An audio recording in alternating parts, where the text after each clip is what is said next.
अस्सलामुअलैकुम नाज़रीन, मैं हूँ सलवा हसनैन। आप देख रहे हैं सूर्या न्यूज।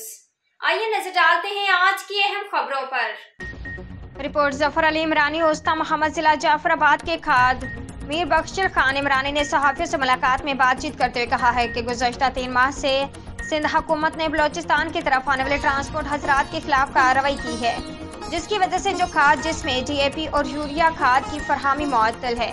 नसीराबाद डिवीजन जो कि बलोचिस्तान में ग्रीन बेल्ट की हैसियत रखती है, लेकिन रबी के सीजन में खाद की सप्लाई बंद होने से ज़राअत 100% तबाह हो गया। हमने इस मसले पर commissioner Nasirabad division, deputy commissioner Jafrabad और डिप्टी डायरेक्टर ज़राअत जाफराबाद को भी आगाह किया है, लेकिन अभी तक सिंध हुकूमत बलोचिस्तान की तरफ आने वाले मार ब्रादर गाड़ियों पर नाजायज केस करके उनको गिरफ्तार करके जेलों में बंद कर रही है।